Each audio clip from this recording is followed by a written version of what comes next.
Optimism on the economy is up.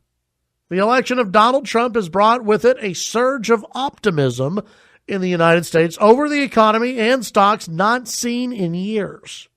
The CNBC All-America Economic Survey for the fourth quarter found that the percentage of Americans who believe the economy will get better in the next year jumped an unprecedented 17 points to 42% compared to with before the election.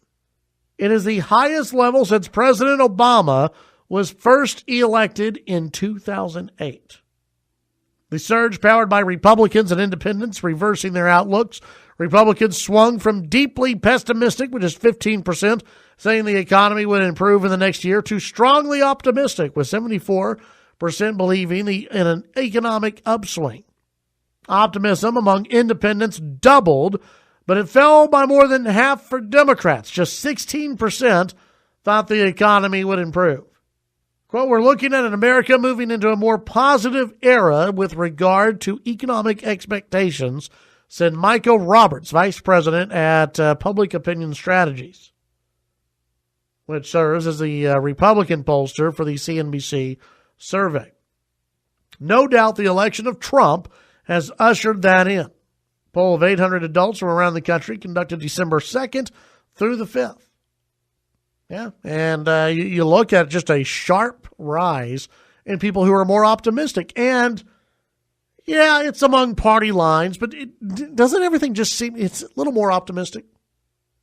Even if you're not thrilled by all of Donald Trump's cabinet picks or what he is doing, it's just a little more optimism. Now, if you're a Democrat, your world is devastated.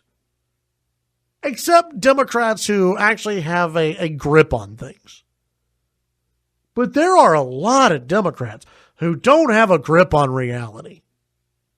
I told you there was a story earlier. I was reading it from, I believe it was New York Magazine, where women around Washington, D.C. are so unhappy with Donald Trump.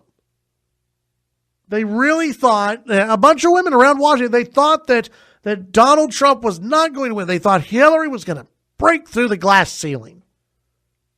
And women are going in and getting a makeover or make unders, really. But they're changing their entire look. And they went through and they asked psychologists about this.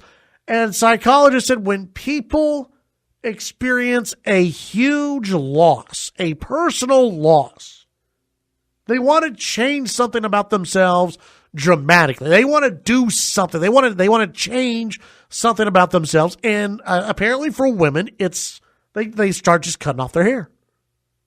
They're cutting off they're cutting off their hair and they're dyeing it all kind of like weird colors in defiance to Trump. Seriously, it's New York Magazine is doing this. And saying that this is a real thing, that women all around Washington, D.C., they're going in, getting their hair chopped off.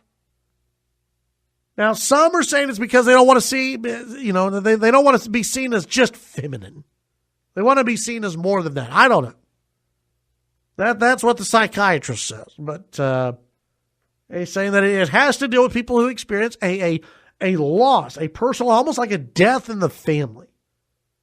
And you've seen that before, where people experience a death in the family, and real close family members to the person who died, they want to change something. They got to change something. Something has to happen. And that's how some people are feeling about Hillary Clinton. And you just want to look at them and shake them and say, get over it. She wasn't that great, okay? She wasn't that great. She was a terrible candidate. She was not going to unite this country. I don't know if Trump will or not. But to say that it's a close loss and I've got to do that. I've got to get a makeover. I just can't handle it. Oh, Hillary lost. Even yesterday, I saw this yesterday in her speech to Harry Reid. There were still people sobbing. Hillary, why did she lose? Oh, Hillary, isn't there anything we can do? I mean, as much as some people lived and died and defended Donald Trump to every little bit, The Hillary supporters might just be worse. I mean, if she were to have a retreat and ask people to drink Kool-Aid, I think they would. Well, she gets everybody together in Arkansas somewhere and say the Hellbop Comet's coming by. I mean, throw on your Nikes and get ready for Heaven's Gate. I mean, people would do it, I think. Chop off your hair and everything.